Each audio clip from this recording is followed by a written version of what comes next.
Assalamualaikum warahmatullahi wabarakatuh. Perkenalkan, nama saya Aulia Putri Novia. Di sini saya akan menjelaskan apa itu karya fiksi dan non-fiksi. Karya fiksi itu adalah karya yang berisi cerita atau kejadian yang tidak sebenarnya, sesuatu yang tidak nyata atau fiktif, hanya berupa khayalan atau imajinasi dari sang pengarang. Sedangkan non-fiksi adalah karya atau buku yang berisi informasi, ilmu pengetahuan, atau kejadian yang sebenarnya sesuai fakta sehingga hal yang disampaikan tersebut bisa dipertanggungjawabkan. Karya fiksi dan non-fiksi sangatlah berbeda. Dapat kita lihat dari contoh karya fiksi, yaitu ada novel yang merupakan karangan prosa panjang yang mengandung rangkaian cerita kehidupan seseorang dengan orang yang berada di sekelilingnya dan menonjolkan watak atau karakter dan sifat setiap pelaku.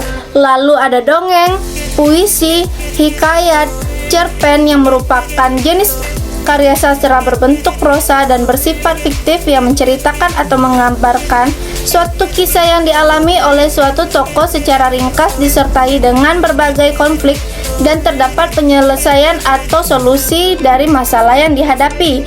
Cerpen ini biasa dibilang oleh masyarakat kita yaitu cerita pendek. Lalu ada komik, mitos, fabel, dan drama. Lalu dari contoh non-fiksi yaitu skripsi, esai, pidato, jurnal, opini, buku pelajaran, biografi, dan buku ensiklopedia. Setelah kita mengetahui pengertiannya, karya fiksi dan non-fiksi memiliki ciri-ciri spesifik sebagai berikut. Karya fiksi memiliki ciri-ciri ditulis berdasarkan imajinasi pengarang. Yang kedua, dipengaruhi oleh subjektivitas pengarang. Yang ketiga, bahasa karangan fiksi bersifat denotatif dan konotatif sehingga bisa menimbulkan penafsiran yang beragam.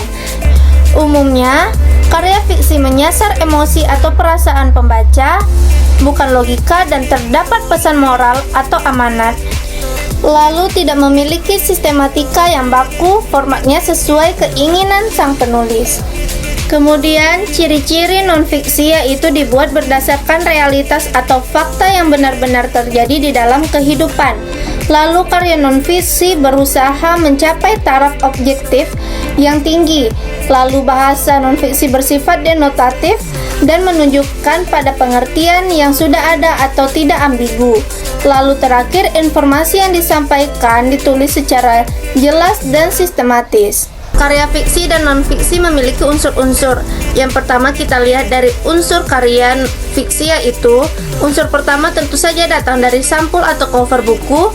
Di sini kamu akan menemukan berbagai informasi mengenai buku seperti judul, penulis, penerbit, tahun terbit, dan informasi-informasi lainnya yang tentu bermanfaat bagimu. Pada umumnya, kata-kata yang terdapat pada sampul buku non-fiksi lebih santai dan menggunakan gaya bahasa, bahkan bisa menggunakan bahasa yang tidak baku. Unsur selanjutnya adalah pokok bab buku. Apakah itu pokok bab buku? Di sini kamu akan mendapatkan informasi mengenai kata pengantar. Nah, di dalam kata pengantar biasanya penulis akan memberikan gambaran mengenai isi buku dan ucapan terima kasih untuk semua pihak yang telah membantu. Pada pokok bab buku fiksi, kata pengantar dan ucapan terima kasih tersebut biasanya dibuat singkat dengan penggunaan gaya bahasa. Selanjutnya ada judul bab dan subbab. Kamu bisa melihat isi keseluruhan bab dan subbab dalam buku dengan melihat daftar isi. Oh ya, daftar isi tentu saja disusun secara urut. Ada yang mencantumkan halaman, ada juga yang tidak mencantumkan halamannya di daftar isi. Dengan adanya daftar isi, kamu jadi lebih mudah dalam mendapatkan informasi mengenai isi buku, bukan? Kemudian ada tema. Unsur ini sangat penting bagi jalannya cerita fiksi. Tema merupakan gagasan pokok dalam sebuah karya tulis. Dari tema inilah bisa dijabarkan sehingga isi cerita terstruktur dan tetap sesuai tema. Kemudian penokohan atau perwatakan. Tokoh juga unsur yang sangat penting bagi cerita fiksi. Tokoh adalah gambar setiap individu di dalam cerita lengkap dengan karakternya. Nah, Ngomong-ngomong karakter, dalam penokohan itu ada karakter protagonis yang digambarkan dengan tokoh utama atau baik, antagonis yang menentang protagonis biasanya digambarkan dengan watak jahat, dan tritagonis, tokoh pembantu protagonis. Lalu ada bahasa yang digunakan. Bahasa yang digunakan pada buku fiksi sebagian besar menggunakan bahasa konotatif atau makna yang tidak sebenarnya, karena tujuan utama dari buku fiksi adalah sebagai hiburan. Jadi bahasa yang digunakan juga harus indah dan menghibur. Jadi mengutamakan gaya bahasa juga nih. Kamu bisa menggunakan majaz seperti personifikasi, metafora, hiperbola, dan lain-lain. Terakhir ada penyajian alur cerita. Alur cerita merupakan rangkaian atau urutan peristiwa yang membentuk suatu cerita. Ada alur maju, mundur, dan campuran. Untuk membentuk sebuah karya fiksi yang menghibur diperlukan penyajian alur yang menarik. Alur maju memiliki jalan cerita yang peristiwanya dimulai dari awal hingga akhir. Jadi berurutan gitu guys. Kemudian ada alur mundur, jalan ceritanya dimulai dari akhir ke awal. Jadi di alur mundur, penulisan memulai cerita dengan konflik sehingga alur cerita mundur untuk melihat masa lalu atau kilas balik untuk mendapatkan penyelesaian. Sedangkan alur campuran merupakan gabungan alur maju dan mundur. Pada alur campuran, penulis memulai ceritanya di tengah sehingga ada kilas balik dan masa depan. Selanjutnya kita beralih ke unsur buku non-fiksi. Pada sampul atau cover buku non-fiksi kurang lebih sama dengan buku fiksi. Namun pada sampul buku non-fiksi kamu akan menemukan judul buku yang umumnya menggunakan kata baku sesuai dengan KBBI.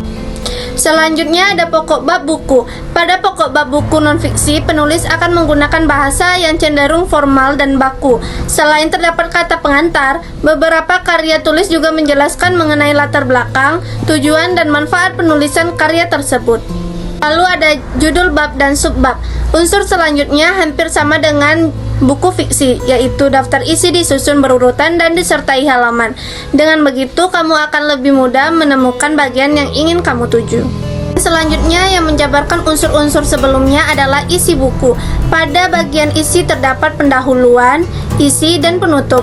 Tentu saja dalam buku non-fiksi, bagian isi akan dijelaskan secara rinci, jelas, bahasa yang baku, dan didukung oleh data-data penelitian atau riset. Bagian ini terlihat jelas membedakan antara buku fiksi dan non-fiksi. Selanjutnya cara menyajikan isi.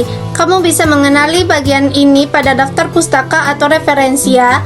Dengan daftar pustaka, kamu bisa mengetahui dari mana saja penulis mendapatkan sumber referensi bagi karya tulisnya, sehingga kamu juga bisa mencari tahu informasinya lebih lanjut pada referensi tersebut. Lalu ada bahasa yang digunakan. Sebelumnya kita sudah tahu kalau bahasa yang digunakan dalam buku non-fiksi adalah kata baku yang sesuai dengan KBBI. Apabila ada kata serapan atau kata yang cukup asing didengar oleh masyarakat, maka penulis mencantumkannya di glosarium. Dengan begitu, ketika pembaca kesulitan mengetahui arti atau maksud dari kata tersebut, bisa langsung melihat glosarium. Tapi, buku non-fiksi juga tidak harus menggunakan bahasa baku yang kaku ya. Bisa juga menggunakan bahasa seperti pada tulisan ilmiah populer. Oh ya, buku non-fiksi juga harus menggunakan bahasa denotatif agar tidak menimbulkan kesalahpahaman bagi pembaca. Tentu saja harus jelas dan to the point juga. Ingat ya, kan tujuan buku non-fiksi itu yang utama sebagai pemberi informasi bagi pembacanya, juga sebagai motivasi dan inspirasi. Terakhir ada sistematika penulisan. Buku yang kita baca kalau sistematikanya teratur tentu memudahkan kita dalam memahami maksud isi bukunya, bukan? Terlebih jika buku itu adalah non-fiksi. Tulisannya harus sistematis. Setiap detail informasinya termasuk penyajian data harus disajikan secara terstruktur dan berurutan agar pembaca tidak bingung membaca karya tulismu. Coba bayangkan kalau buku pelajaran yang kamu baca tidak struktur dan acak-acakan. Kira-kira kamu makin semangat belajar atau justru malas membacanya? Tentu saja akan kurang diterima dengan baik, bukan? Jadi harus memperhatikan sistematika penulisannya ya. Nah, jika ada pertanyaan mana yang lebih baik antara fiksi dan non-fiksi, jawabannya adalah tidak ada yang lebih baik atau yang lebih buruk. Pasalnya, setiap jenis karangan memiliki tujuan tersendiri. Beberapa orang yang hobi membaca novel tentu suka dengan karangan fiksi, dan membaca novel dapat mengasah daya imajinasi seseorang serta dapat memengaruhi kreativitasnya. Demikian pula dengan orang yang hobi membaca karya non-fiksi seperti artikel ilmiah, ia akan mendapatkan banyak pengetahuan. Hal terpenting adalah baik pembaca fiksi maupun non-fiksi, keduanya akan memiliki pendaharaan kata yang baik seiring dengan banyaknya bahan bacaan yang ia baca. Itu saja yang dapat saya sampaikan tentang karya fiksi dan non-fiksi. Saya akhiri dengan wabillahi taufik walhidayah. Wassalamualaikum warahmatullahi wabarakatuh.